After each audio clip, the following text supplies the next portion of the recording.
Hello, church. So here's our devotional for Monday, November 17th. Today we step into Psalm 119. This is the longest of all the Psalms, so we are going to be in it for a while.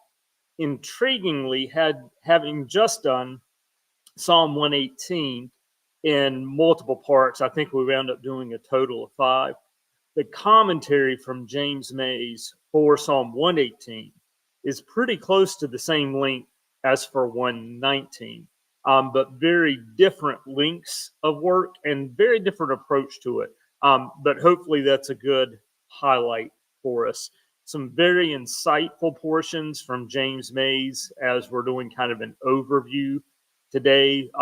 So I'm going to be quoting from him significantly for this devotional, but some good pieces and good info.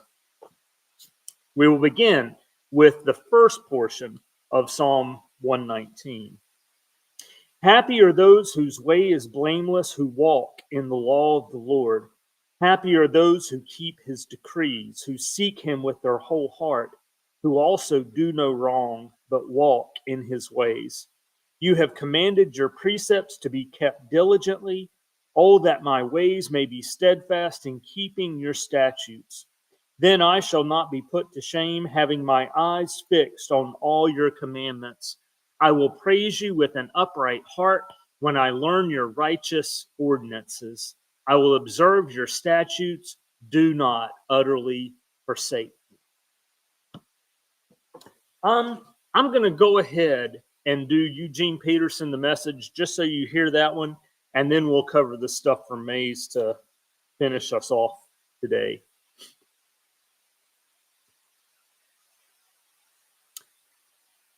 Psalm 119 from the Message. You're blessed when you stay on course, walking steadily on the road revealed by God. You're blessed when you follow his directions, doing your best to find him.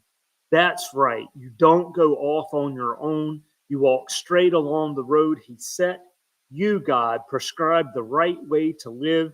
Now you expect us to live it. Oh, that my steps might be steady, keeping to the course you set. Then I'd never have any regrets in comparing my life with your counsel. I thank you for speaking straight from your heart. I learned the pattern of your righteous ways. I'm going to do what you tell me to do. Don't ever walk off and leave. We'll be having some structural conversations as we go on, but if you can see it, I just want to show you a little bit of a difference. If maybe I won't be able to do that. Is it showing up? Yeah, there it is, just barely. If you look in the middle of that page, there's a little cross in the Eugene Peterson version. Mays will be talking about it, but part of what we see going on is we have somewhat like our acrostic form where it's using a letter of the alphabet. But in this part, there are going to be 22 sections of Psalm 119, and it's using the beginning, that first letter to kind of define each section. I think he said in 8 lines. And then you'll hear more about it now. Psalm 19, your word in my heart. God is the teacher. Creation is the classroom. The students are the servants of God. The lesson is the law of God. Learning is the way of life. Such is the faith and vision of this longest of the Psalms. Psalm 119 is the sequel to Psalms 1 and 19 in topic and outlook. Like the first, it knows the delight of the law of the Lord and the importance of the constant study of it. Like the 19th, it knows the inestimable value of the law in all its forms as a life-enhancing power. But in its design, it has taken the topic to the limits of literary expression. Psalm 119 is shaped by a formal plan composed of the 22 letters of the Hebrew alphabet and a thematic vocabulary of 8 terms. The poem has 22 sections, one for each letter of the alphabet. Each section is composed of 8 lines whose first words always have the same first letter. That is 8 aleph, think A, lines, and 8 beth lines, and so on. Each line has one of the terms in the thematic vocabulary. A few variations show a certain freedom in composing the lines. The 8 terms are law, decrees, statutes, commandments, ordinances, word, precepts, and promise. Again, there are a few variations. And he talks about ways in 3 and 37, paths in 15, and faithfulness in verse 90. Apparently, the poet knew of 8 principal terms in the authoritative tradition that named the subject about which he wanted to write. So he used the alphabet to signal completeness and the whole vocabulary to represent comprehensiveness. The resulting poem of 167 lines has an impressive literary structure that combines a sharp simplicity with constant variation. Within the control of the formal structure, the same thing is said in 167 different ways. Let me do that part again.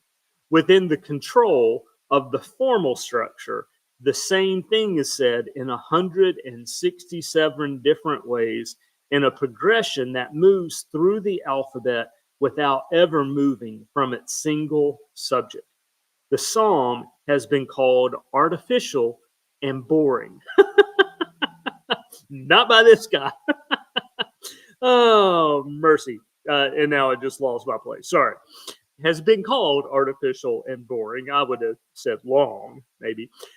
Such comments are blind to the aesthetic and psychological effect of this combination of repetition and variation.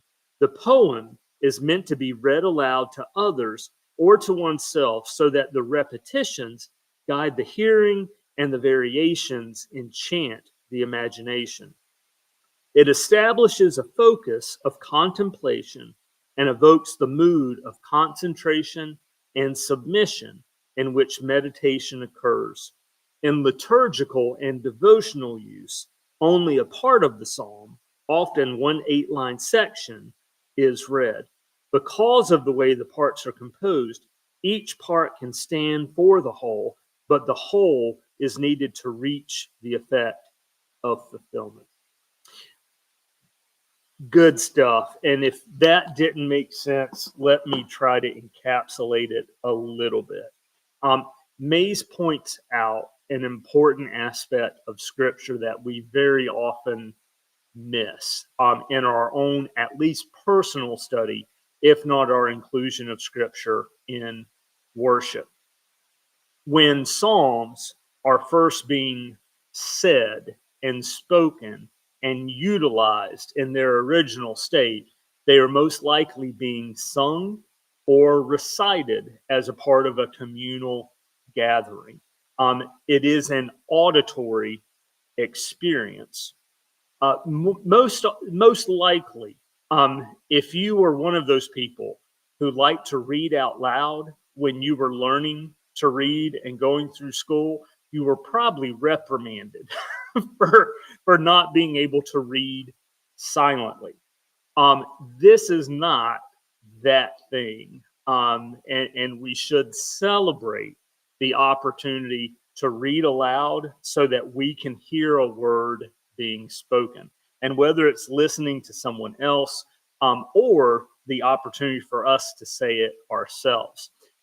While it was not a direct intent of the format in which we're doing our daily devotion, I think especially for Psalms, having the spoken word is critical to us.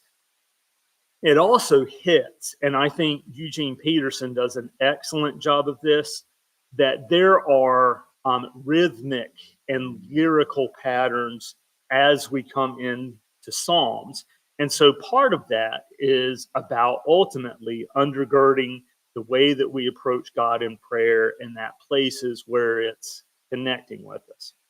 I am not sure, with there being 22 of them, if we are going to be doing a section by section study or if I'm going to be combining a couple if I feel like we need to be working through the material a little bit quicker. But we will be using that guideline of those 8 lines for each letter of the Hebrew alphabet to take us through, and we'll see where we land. So that's the start for Psalm 119. You heard the first section today. So the Elah, what did they say? I didn't take Hebrew. Sorry. So for the first section, and then we'll be getting into the B tomorrow and see where we go. Have a wonderful day, and we'll be back with you tomorrow. Take care.